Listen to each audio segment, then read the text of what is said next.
What's up, YouTube family? David Medowar here.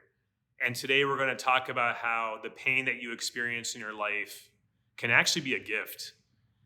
And I'm sure that's raising a lot of eyebrows. One of the quickest reactions I would think and I would expect from you would be something like, how on earth would pain in our life be a gift? You mean this back pain that I've been having to deal with and all the BS for the last year? How about that breakup? What about losing my job? You can fill in the blank, and we all really go through hard times in lives, right? Or in our lives. And especially in the midst of a pandemic, life is in many ways harder than it's ever been. There's a lot of fear, there's a lot of uncertainty. We're stuck at home. And even now, when we thought we got over the pandemic, there's still all these new mutations of the virus and all this other stuff going on in the world right now. And really, what we can do is instead of questioning the pain itself and asking, why does this always happen to me? Because that in itself is a very disempowering question. We can look at a different way to tackle this problem, right? And before I get into some of the things we can try and do, if you like what you see here, click on that subscribe button. And I would really appreciate if you send me a like on this channel. And I'll continue to be putting out content and putting out about 2 videos a week, possibly sometimes 3, and really just trying to grow this new channel. So let me give you a little bit of a perspective on my side. About 7 years ago, I had the hardest year of my life. And I found myself asking a lot of questions such as, why is this happening to me again? Why me? And it's a very understandable thing to do, right? Because we're really trying to grapple with a lot of uncertainty in life. And really, we like being the CEO of everything that happens in our internal world. So when things happen externally that we had no plan for, that we have no control over, and shit really hits the fan, it can really put us in a tailspin. You could be in this utopia state where life is grand, right? You're hitting the gym all the time, you're meeting all your goals, you're meeting new friends, and your relationship's going well. You've got this stellar job, but then bam, you get this diagnostic procedure done at your doctor and you get some unsettling news, or your spouse leaves you, or whatever it is, fill in the blank. So what that can really do is get us really re-examining our lives. And you can have 2 schools of thought on this. A lot of pain can make us bitter, or it can actually make us better. And ultimately, some of the biggest questions that come in our lives aren't necessarily the shit that we endured, but what meaning are we assigning to it? Because ultimately, the quality of the life you're experiencing comes really down to the questions you ask yourself. So a very common mindset that we might have when we endure pain is asking something along the lines of, why is this always happening to me? Or, oh no, not again.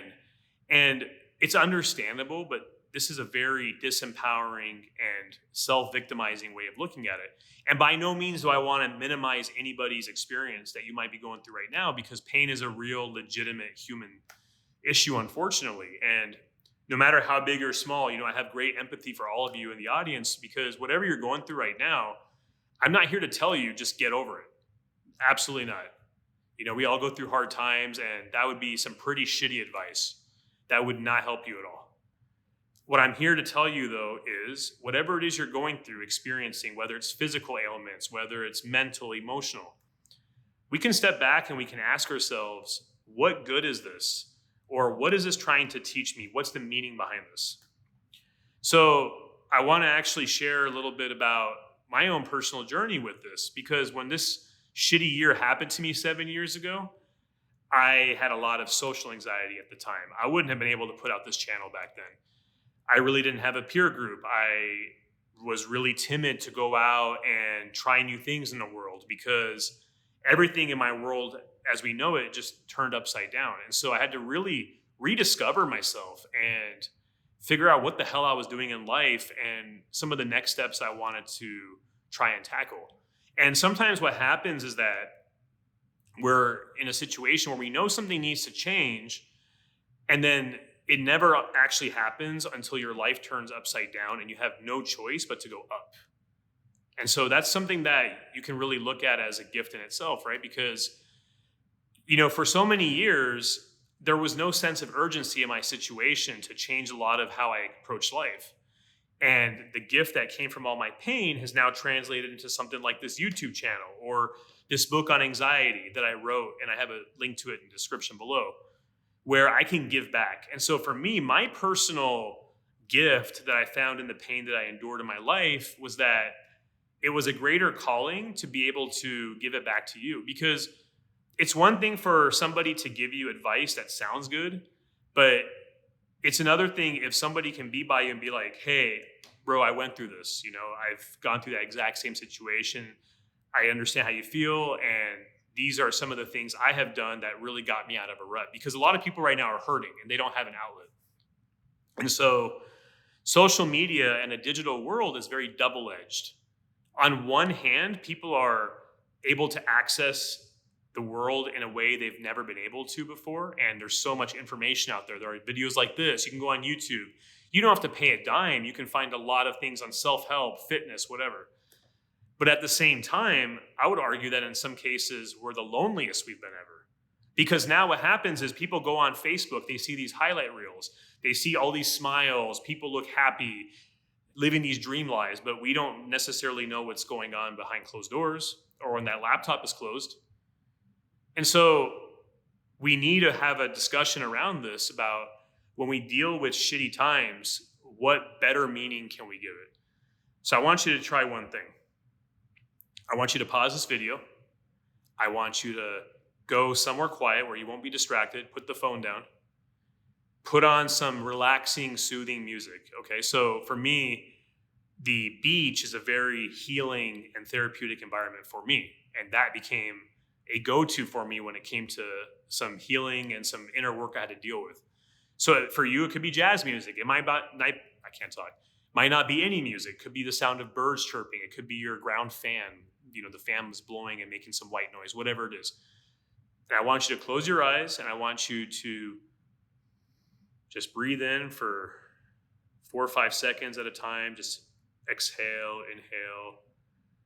Kind of observe everything you feel in your body. Maybe it's tightness in your chest. It could be a sense of this coolness going down your fingertips, whatever it is, right? Just get grounded in the moment and just sit there.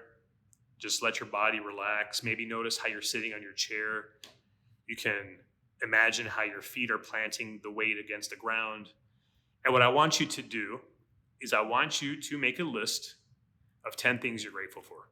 All right? I don't care if you type this list. I don't care if you write it on a piece of paper. And also, it doesn't matter what the list is. If you are grateful for having working AC, put it down. If you're grateful for having an obnoxious cat that always trolls you around the house, put that down. If you're grateful for your job.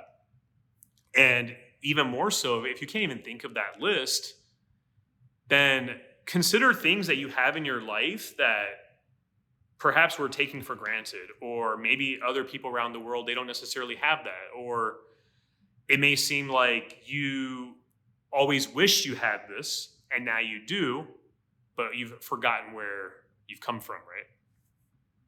And so the reason why I'm saying this is because it's a mindset shift. We're going from a circumstance of feeling like there's lack in our life or something that hurts emotionally, physically, whatever, and we're translating that into something that becomes a stance of gratitude. And so this is really important, right? So if you haven't already read the book, there is a book that was completely life-changing to me when I had that really difficult year 7 years ago. So the book is called Man's Search for Meaning, and it's written by Viktor Frankl. I have a link in the description below. And it's a very sad but empowering story about how this guy was in the concentration camps and he found beauty and gratitude in the littlest things. I remember shortly after reading that book, I went to the Pacific Beach in San Diego and I found this bench and I was sitting there. And I was really just trying to cope with the year I had. And somebody had written on that bench and it basically said, breathe deeply, it can always be worse. And so that bench actually was very profound for me. And it was a very pivotal moment in my life. And it's actually a spot I'm visiting next week. And I'll be doing a video there as well. And again, this is not to say that pain itself is easy to deal with or to get over. Pain is inevitable. That's just an unfortunate circumstance of life. But think about going to the gym. What happens? Do you walk into the gym and just build muscle? You actually build muscle by tearing down your fibers. When you go and you lift and you do those reps and you're, broing down, having that muscle recovery protein drink and eating right and all this, there's a reason you're having that recovery drink, because you are recovering from collateral damage that was necessary to inflict on your muscles so that way you could grow, right? And that actually translates to life in general, and that pain is necessary for growth. If we were all born perfect without free will, without hardship in life, yeah, it may sound like it's all grand and fine and dandy, but how awesome is it to actually be in the shitty situation you are right now, moving forward, finding a way out, and 3-4 years down the line, you're looking back and you're like, you know what, I fucking made it. So that's just some stuff I wanted to talk about today, and hopefully it gives you some perspective and really a way of looking at things differently.